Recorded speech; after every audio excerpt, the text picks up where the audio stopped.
Graças a Deus, irmãs, irmãos, a paz do Senhor. Amém. Efésios capítulo 3, versículo 14. Só que eu quero continuar lendo até o versículo 18. Amém? Por causa disso, me ponho de joelhos perante o Pai de nosso Senhor Jesus Cristo, do qual toda a família, nos céus e na terra, toma o nome, para que, segundo as riquezas da sua glória, vos conceda que sejais corroborados com poder pelo seu Espírito no homem interior, para que Cristo habite pela fé no vosso coração, a fim de, estando arraigados e fundados em amor, poderdes perfeitamente compreender com todos os santos qual seja a largura e o comprimento e a altura e a profundidade. Versículo 19: e conhecer o amor de Cristo, que excede todo entendimento, para que sejais cheios de toda a plenitude de Deus. Podeis assentar? Aleluias.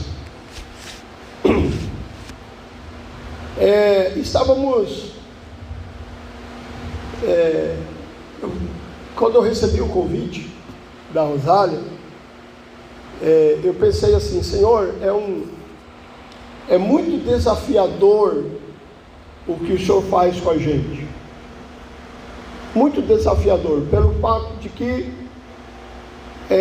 a irmã me dá um texto bíblico para que eu vá pregar daqui a poucos minutos, sem uma pesquisa maior, sem me aprofundar no sentido dessa palavra, sem entender qual seja a necessidade da igreja, porque temos aprendido que o Senhor, Ele direciona a palavra aos seus servos pelo Espírito Santo, para que possa atender a necessidade de cada irmão, de cada irmã. Deus não é como o ser humano que fala qualquer coisa de qualquer jeito. O Senhor, Ele direciona a palavra dele. Pelo que podemos entender que toda a palavra de Deus, ela tem um propósito. A palavra de Deus, ela não vem a esmo, mas tem um propósito específico. Ela visa alcançar alguém. E nesta tarde eu creio que a minha vinda aqui, juntamente com vocês, com minha esposa, não é uma vinda simplesmente pelo fato de termos sido nós convidados por vocês, mas eu acredito que Deus já havia programado esse momento para nós. Aleluia. Então eu convido vocês a exercer a fé nessa tarde, no sentido de entender que a nossa estadia aqui nesse momento e a minha oportunidade de assumir essa tribuna para ministrar para vocês tem um endereço, tem um objetivo certo da parte de Deus. Com certeza alguém vai sair daqui abençoado. Aleluia.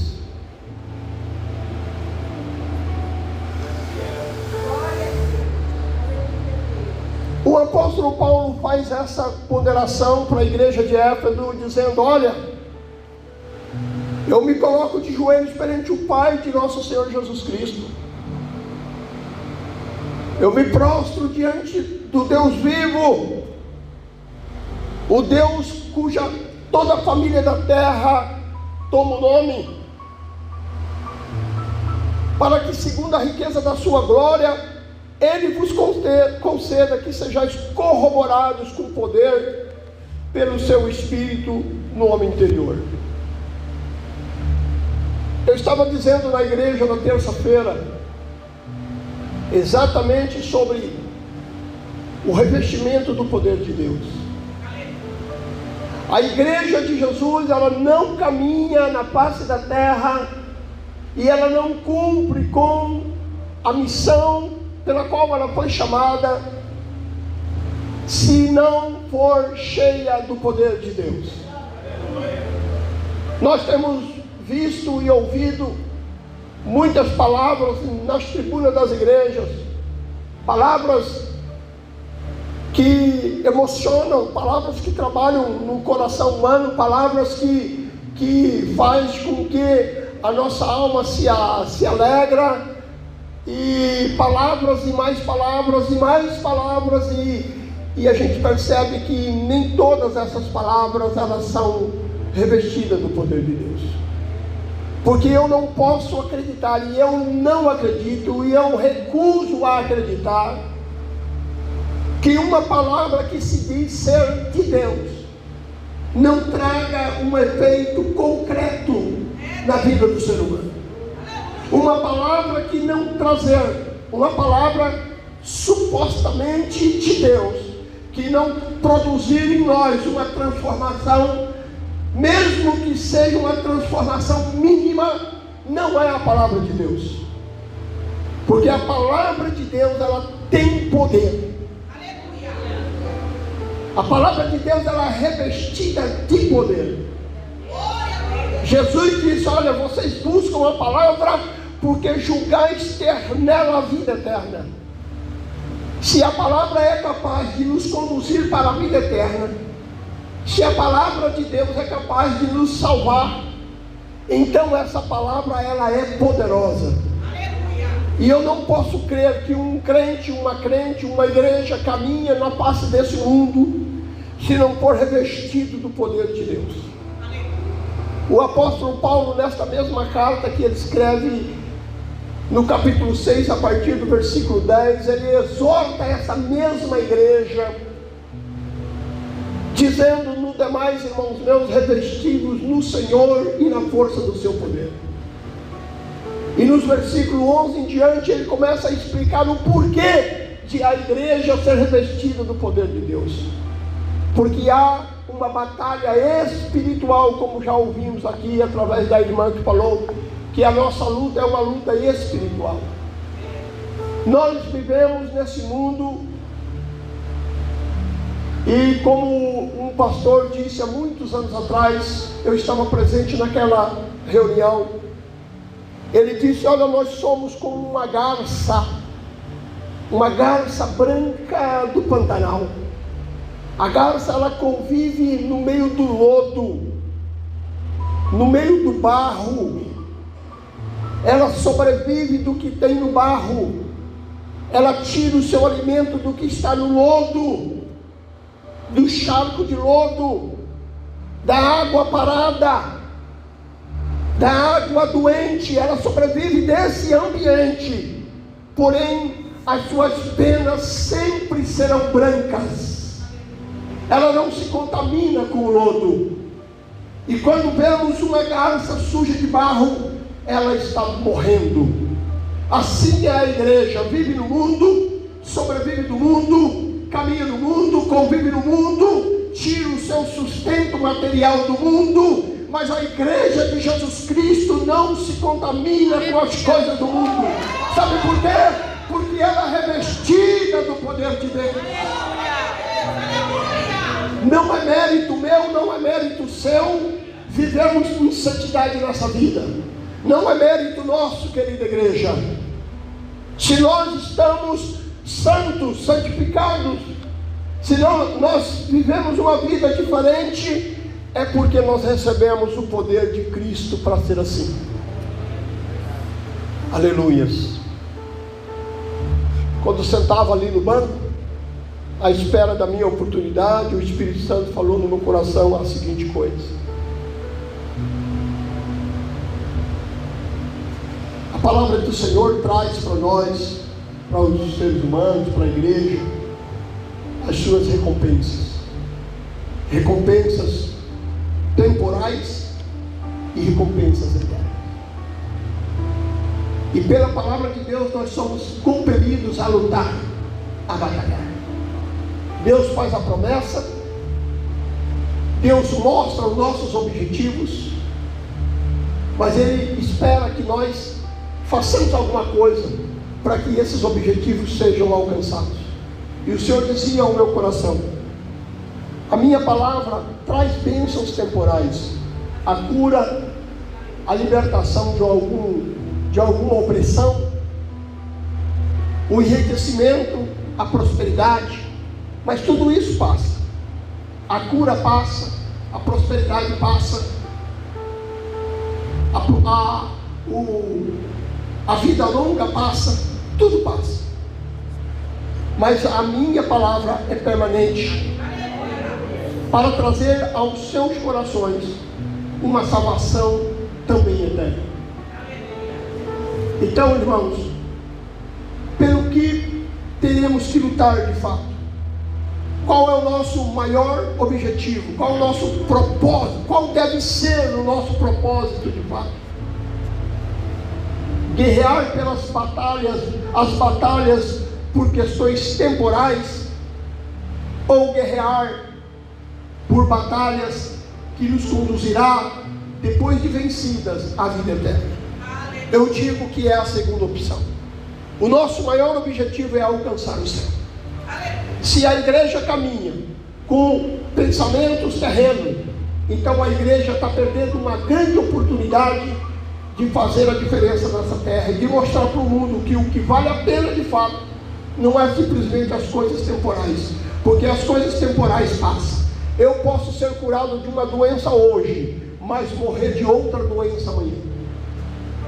Eu posso sair da pobreza hoje e ser próspero amanhã, mas no final da minha vida eu posso me tornar um pobre. Por quê? Porque essas coisas são temporais. Paulo um dia ressuscitou um jovem que morreu, caiu da janela, morreu. Mas aquele jovem não viveu para sempre. Viveu em espírito e aguarda a ressurreição. Mas provavelmente anos depois, aquele jovem veio a adoecer e a morrer. Porque a ressurreição daquele jovem foi uma ressurreição temporal. Pessoas que Jesus próprio curou vieram sofrer de enfermidades e morrerem depois. Por quê? Porque aquelas bênçãos eram temporais. Porém, ao se tratar da vida eterna, essa vale a pena lutar até o fim, porque é eterna. E nós precisamos compreender isso. Porém, igreja, nós temos que entender também uma coisa, que a nossa batalha aqui é muito grande. E eu dizia na igreja que a importância de sermos revestidos do poder de Deus está no fato de que nós, meros seres humanos, temos que lutar com seres que são poderosíssimos. A Bíblia nos fala, e o próprio Paulo nos fala, que nós temos que batalhar batalhas contra principados, contra potestades, contra hostes espirituais da maldade na região celestial.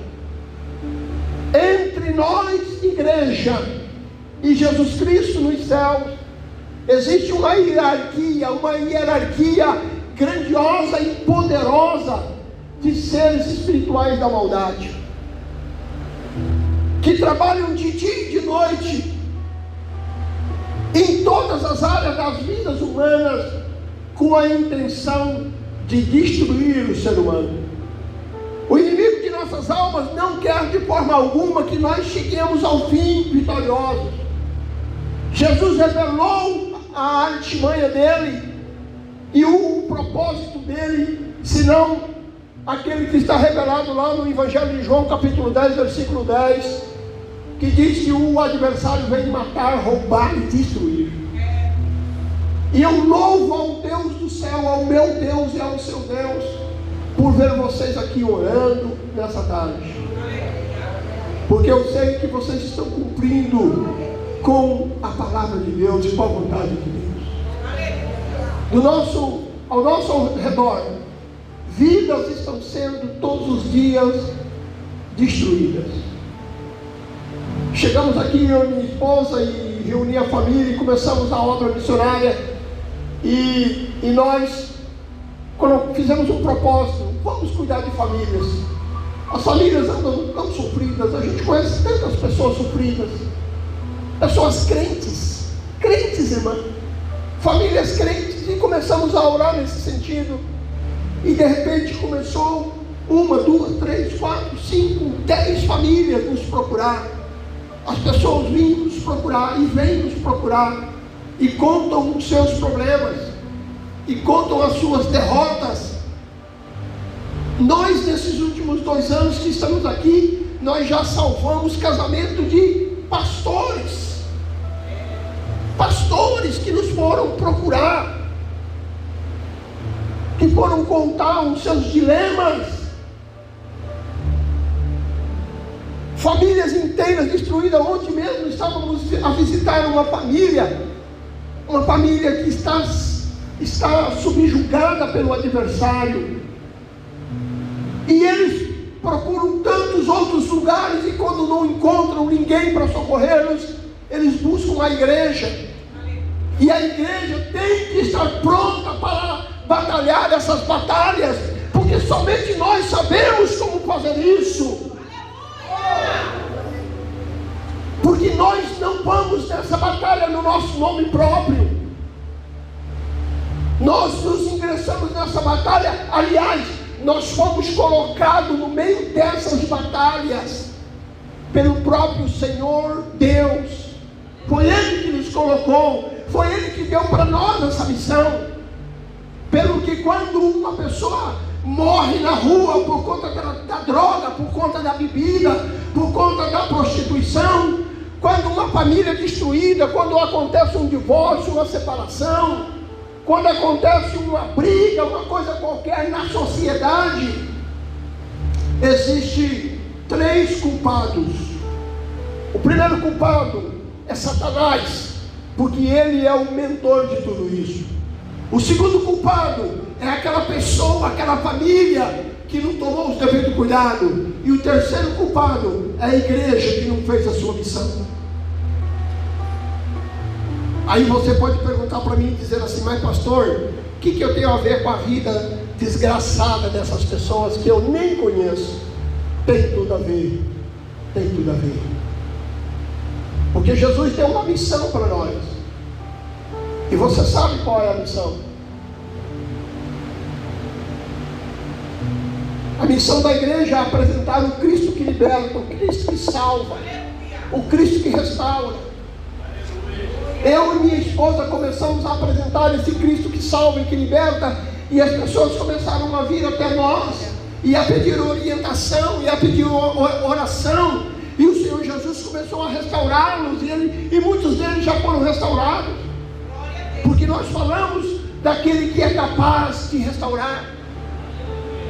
Então a igreja precisa se ater a isso, que a igreja não pode viver dentro de uma bolha, protegida pelas 4 paredes do templo, se orgulhando do que é, porque o lugar da igreja não é se proteger, o lugar da igreja é se lançar lá no mundo exterior, é fazer um enfrentamento a essas ondas espirituais da maldade que destrói a nossa cidade, que destrói as vidas. O papel da igreja é ser a longa mão de Deus nesse mundo.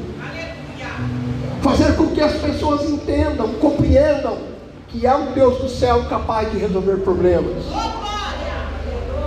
E eu termino dizendo para você nessa tarde, assim como Paulo disse, é por causa disso que eu me ponho de joelho perante o Deus Pai de nosso Senhor Jesus Cristo.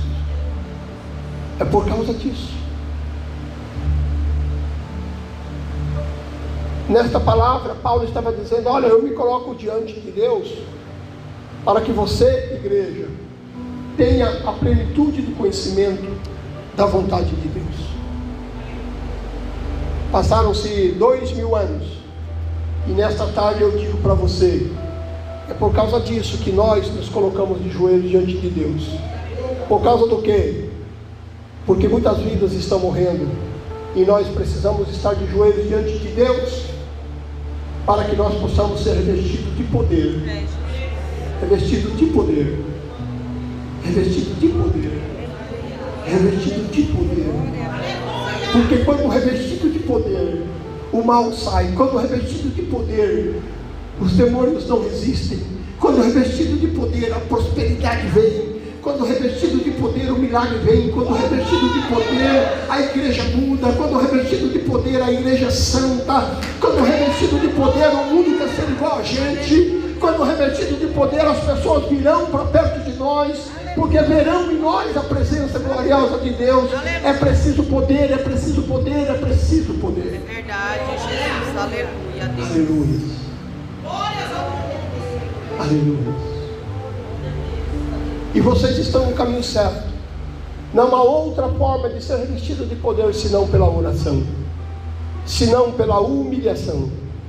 Aleluias. Aleluias. O apóstolo Pedro, ele escreve na sua primeira carta, capítulo 5, a partir do versículo 6: humilhai-vos, pois, debaixo da potente mão de Deus, para que a seu tempo Ele vos exalte. Em outras palavras, ele estava dizendo: olha, se prostre diante do Senhor. O mundo acha que glória e vitória é quem sobe o pedestal. Jesus nos ensina que para glória e vitória é preciso se curvar, é preciso tocar na orla das vestes de Cristo, é preciso se abaixar. Aleluia. E vocês estão no caminho certo. Eu vou fazer algo aqui nessa tarde. Vocês querem milagre? Sim? Então vocês estão no lugar certo. Aqui é o palco do milagre. É o lugar certo para o milagre. E nós vamos fazer uma oração por milagre nessa tarde. Pensa aí no seu coração, o que é que você mais precisa hoje, que você acha que é só um milagre? Enquanto você pensa, lembre-se da seguinte cena: Pedro e João estão entrando no templo, e ele chega numa das portas da entrada do templo. Tem um homem paralítico a mendigar. Aquele homem estende as mãos pedindo uma esmola.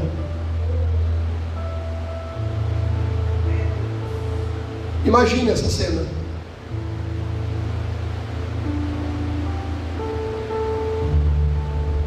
Pedro e João fez uma longa oração e ele foi curado, certo?